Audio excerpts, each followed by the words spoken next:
कर्मों का फल 99% लोगों ने यह कहानी नहीं पढ़ी होगी। यह कहानी गुरु और शिष्य की है जो एक पहाड़ी में एक छोटी सी कुटिया में रह रहे होते हैं। जो गुरु थे उन पे भविष्य देखने की शक्ति थी। इस कहानी से आपको बहुत कुछ सीखने को मिलेगा क्योंकि कर्मों का फल बहुत बड़ा होता है। दोस्त, इस जीवन में कौन क्या करता है, कैसे करता है, यह सब हम पर ही निर्भर करता है।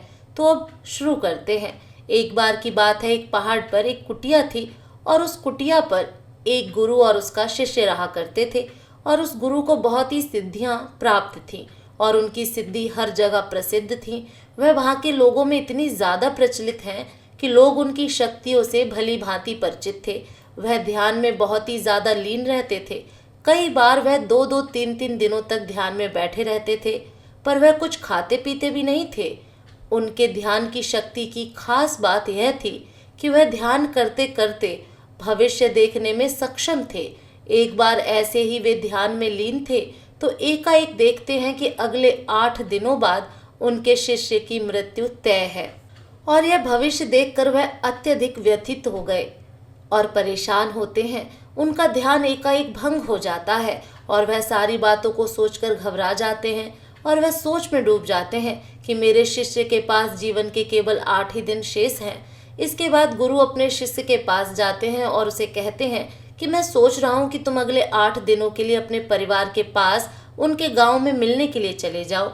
यह बातें सुनकर उनका शिष्य बहुत ज़्यादा खुश हो जाता है और वह अपने गुरु को कहता है कि गुरुजी, सच में मुझे भी बहुत दिनों से अपने परिवार वालों की याद आ रही थी।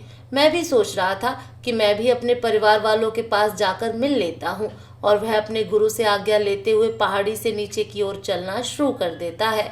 लेकिन वह इस बात पर ध्यान नहीं देता कि उसके गुरु की आंखों में आंसू आए हुए थे। वह चलते चलते पहाड़ से जैसे ही नीचे एक समुद्र के पास पहुंचता है कि एक रेत के ढीले के पास चींटियों का घर था और उस घर से बहुत सारी चींटियां बाहर की तरफ आ रही थीं और बहुत सारी चींटियां अंदर की तरफ जा रही थीं। चींटियां आपस में बार बार टकराकर अपनी दिशा को खो देती थीं और उसके बाद फिर से इधर उधर चलना शुरू कर देती थी। यह देखकर उस शिष्य को बहुत ज्यादा आनंद आ रहा था। लेकिन वह एकाएक देखता है कि समुद्र की लहरें बहुत तेजी से उफान खा रही थीं और शिष्य को समझ आ जाता है कि कुछ ही पलों के अंदर यह सारा पानी चींटियों के घर में घुसकर उनका घर को तोड़ देगा और इसकी वजह से बहुत सारी चींटियों की जान चली जाएगी। वह अपनी समझदारी दिखाते हुए अपने ऊपर वाले वस्त्र को खोलता है और उसके अंदर रेत भरकर एक तरह की 4 दीवारी उस चींटियों के घर के ऊपर बना देता है। 4 दीवारी इस तरह से बनाता है कि समुद्र से आने वाले पानी उनके घर तक ना पहुंच सके। साथ ही साथ वह अपनी समझदारी दिखाते हुए एक तरह की नाली बनाता है जिसकी वजह से वह समुद्र की तरफ से आने वाला पानी उस नाली से बाहर दोबारा समुद्र में जा सकता है।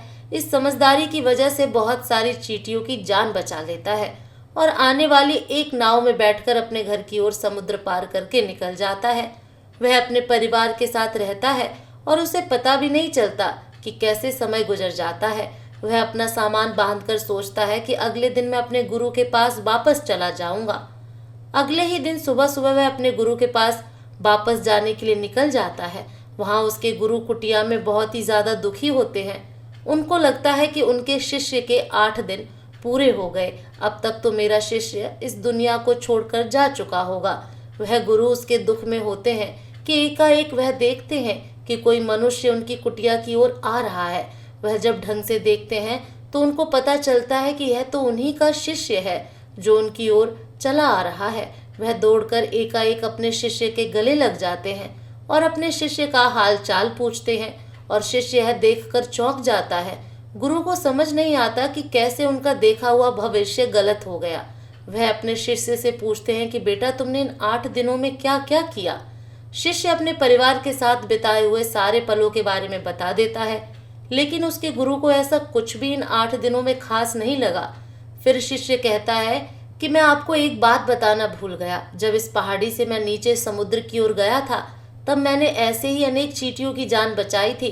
उसके बाद गुरु समझ जाते हैं कि उसके कर्मों की वजह से ही वह शिष्य बच पाया था और गुरु एकाएक कहते हैं कि कर्म जरूर लौट कर आते हैं। तो साथियों, इस कहानी से हमें यह सीख मिलती है, जीवन में हमेशा ऐसे कर्म करो जो कि कभी लौट कर भी आए तो आपका भला ही करें।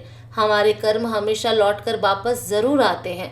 तो हमेशा ध्यान रखें, किसी का भी बुरा ना सोचें, ना ही किसी का बुरा करें, सबका भला सोचें। और यदि कोई बुरा भी करता है तो उसको भगवान के भरोसे छोड़ दें, क्योंकि भगवान सभी को एक ना एक दिन सबका कर्म ज़रूर लौटाते हैं। दोस्तों, आशा करती हूँ आपको कर्मों का फल कहानी पसंद आई होगी और काफ़ी कुछ सीखने और समझने के लिए मिला होगा। ऐसे ही कहानी पढ़ने के लिए मेरे चैनल को लाइक सब्सक्राइब करें।